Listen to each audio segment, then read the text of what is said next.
Contemporary possibilities. This is a load of barnacles. The term contemporary possibilities refers to the new options, opportunities, and alternatives creators now have during the modern era, of which were created by modern technologies. Technology has only further facilitated communication.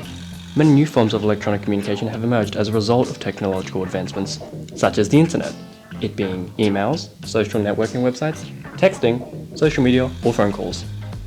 You know the ones I meant. The rise of technological communication has helped in the removal of time and distance as limitations to connection. Texts nowadays are way more advanced and well constructed. Creators back then were bound by the absence of modern day technologies. While they were still able to be creative, their art was nowhere near as complex as the digital text of today. For the most part. Nowadays, digital text can be presented in many different forms. It could involve reading, viewing, listening, etc. They're necessary. Hand a blind person a book or suggest a podcast to a deaf person. This way, content can be enjoyed by anyone with any drawbacks. Contemporary text can be presented in numerous ways. Take news media for example. While the purpose of news is to inform people of the latest, news. You can read it in a newspaper. What, don't like going out to collect it? Okay, well then read it online. Don't like reading? Okay, then watch it on TV. Don't like watching? Okay, then listen to it on the radio. Don't like listening? Well then I think you're a dyslexic and you need to go outside. Do you get my point?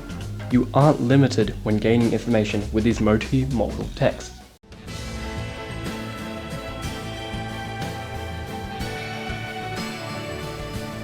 The BBC's Sherlock series is no stranger to this concept. First released on television during 2010, Sherlock's current audience rating is 4.9 stars and 78% on Rotten Tomatoes.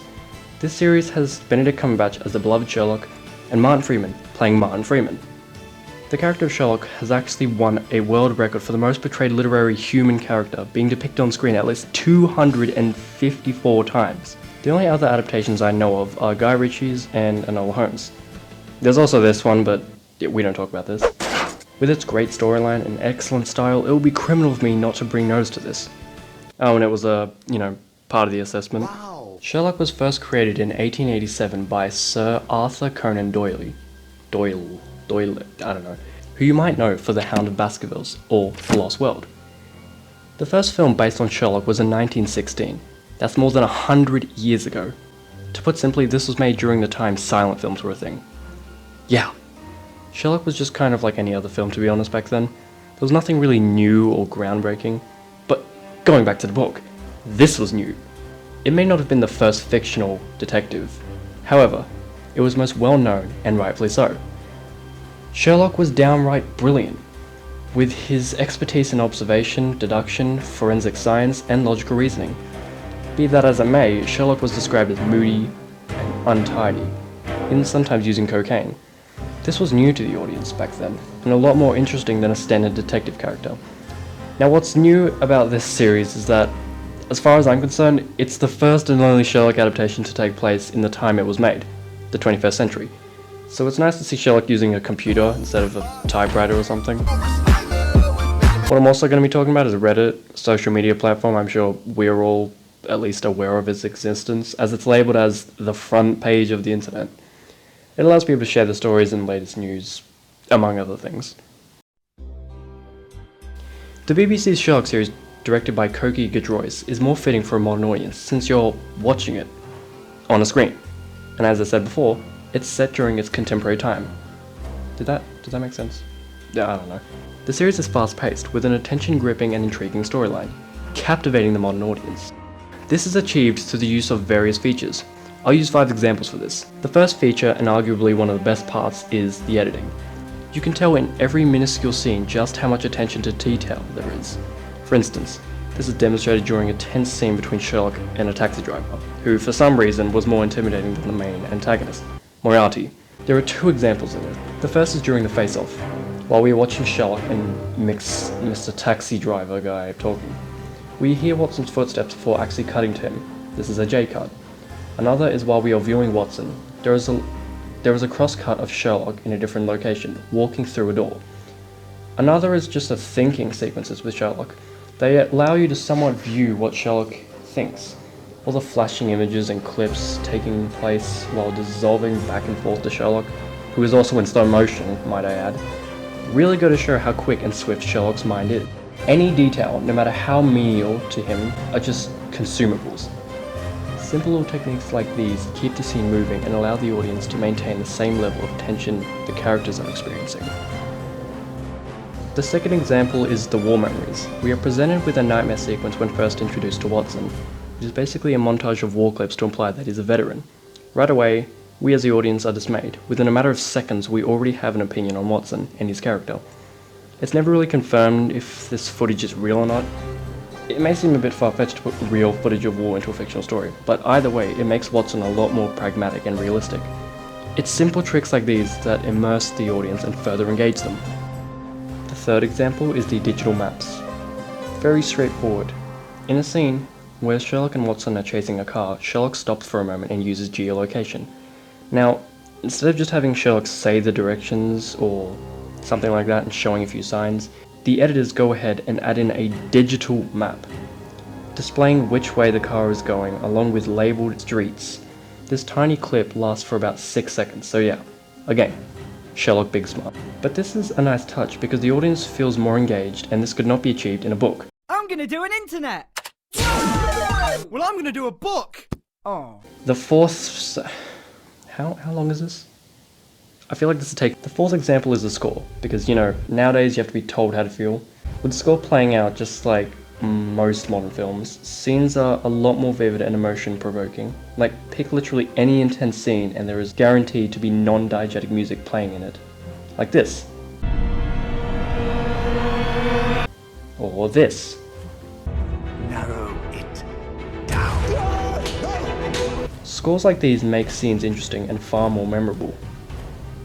The fifth and final example is Watson's blog, probably the most interesting part of this list.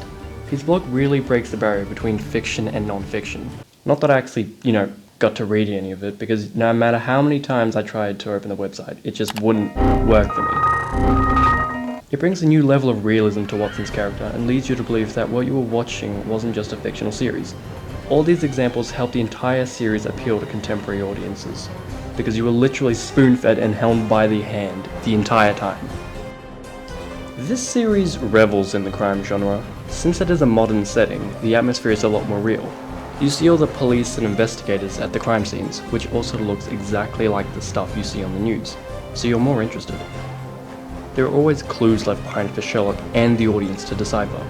The city setting is huge and fast-paced, elucidating that Sherlock is always moving. I also like that a large portion of the episodes take place during the night time. You can tell the producers were really playing around with this genre and how they grabbed the attention of, and still remained relevant to, its contemporary audience. So yeah, that's enough about Sherlock. Now, onto Reddit. Reddit is a great example of contemporary text making use of evolving technologies to improve their communication. Since Gen Z is a mixed bag, most of us require assistance in maintaining focus, since we have an attention span of around 3 seconds. This is where Reddit steps in. Not only does it appeal to various types of people, but even though it's like a carbon copy of every other social media platform out there, it's still really popular and enjoyable to most people. But how does it do this? Well, once again, it's through the use of multiple features. One example is the subreddit feature, which allows you to create a collection or group of specific types of posts. Reddit has thousands of subreddits. With this, you can finally make that sorority group you were trying to make in Year 9. How about how you interact on subreddit? Just like any other social media, you can post, comment, etc. Heck, there's even a gift exchange, which have different levels of value. Can't find that on Instagram. You really can show your appreciation of someone's post figures. Shut the fuck up! Now, if I'm being honest, Reddit is a great news source. You can search up some of the most negligible things, and I'm fairly sure it'll be there. Like, you're really kept up to date with the world, and when I say kept up to date, I mean you were bombarded with it. The sole purpose of Reddit is to ensure that information you take in is infused in your head for the following 5 days, at least. One thing I love about Reddit is all the posting options. You have, unlike other social media platforms, you can post videos, images, links, polls, or even just text. It's like Instagram, Facebook, and Twitter.